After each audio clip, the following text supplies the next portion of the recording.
Right then guys, how's it going, and welcome back to a new video, and a very quick message from me before we get into the main video. I wanted to say Happy New Year and a massive thank you to all the support you've given me over the year of 2021. A fantastic year for the channel. We hit 25,000 subscribers, and the video you're about to watch I actually did with the BBC, and again, it's thanks to you guys for supporting, watching, liking, subscribing, that I'm able to go out and do these kind of videos. It's what I'm very proud of, and I'm really hoping you guys are going to enjoy it. So drop a like, watch it to the end.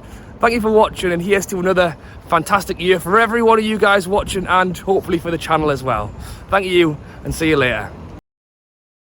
How important is the January transfer window to Newcastle United? Very important.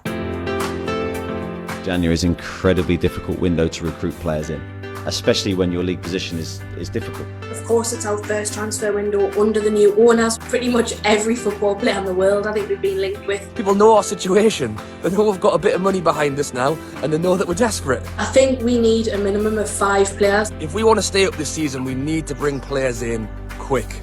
I can promise that the owners and the people above me will support the team and support me in trying to achieve what we need. So it'd be foolish of me to make rash promises.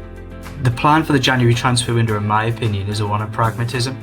That tends to be the information that I've been getting. It seems as though it's not going to be the amazing transformative window that everybody thinks. I hear Newcastle United fans talking about 100 million, 200 million, all these kind of figures.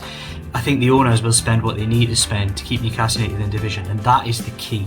In terms of positions, players, what does Newcastle need in January? For me, it's defenders. It could well be a whole new back four.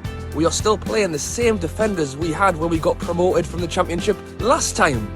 Jamal Lascelles has let himself down in recent weeks, and for me, Kieran Clark is a bit past it.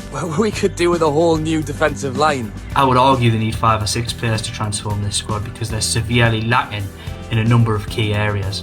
Centre half would be the first one, centre of midfield would be the second one. If you were to come a close third, it would probably be at least one full-back. Doesn't look like we're going to get out the bottom 3 anytime soon, and you're not really going to attract big name players. So ultimately, I think the only people we're going to get is people who are desperate to leave their clubs, people that are going on free transfers. I don't think we're going to manage to get anyone of kind of a big name coming into the football club. Ousmane Dembele seems to be the one that's cropped up the most and has a little bit of truth to it. You would love to see an Mbappe-like signing, somebody that's going to set the world alight and be that star sign. I would love to see somebody like Mbappe walk through the doors at Newcastle United. Not that it's going to happen.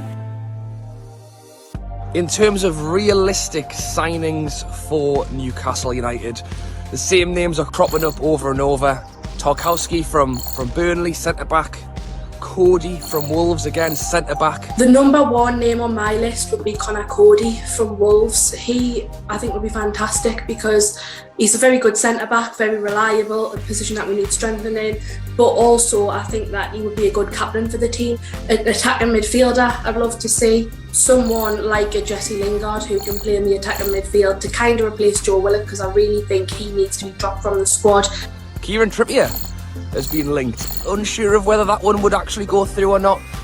Callum's injury doesn't look good. Don't know what it is. Don't know what the extent of the injury is, but I think just the way he went down, I feared the worst for him in that moment. Maxey's, I don't know how bad that is. We'll wait and see the next few days, but there's certainly an injury there. I think the forwards where we're going to struggle the most. I think that's where we'll have to splash the cash. Very difficult, like I said, with the predicament we find ourselves in to actually attract someone to come here. But I think someone like Isaac from Real Sociedad, he's someone that I really, really like. I think he'll definitely get the goals in this side. Whether you could get him or not is a different story. The biggest problem Newcastle have got going into this January window is not the money, it's who is going to want to come and play for us. A, to walk straight into a relegation dogfight, but B, we could be in the Championship next season. If they were maybe a position or 2 higher up in the league table, just floating in and around the relegation zone, I think it would be much easier to sign players.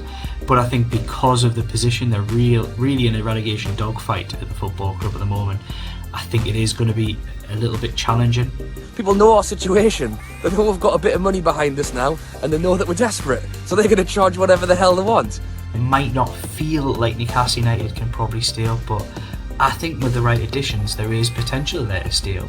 regardless of who we bring in, it's not going to be easy. But if we do get a decent striker and a couple of defenders, someone to step up as that captain, I think we might manage to just scrape it. But I'm not honestly expecting us to finish any higher than 15th. I think that would be a dream at the moment, actually.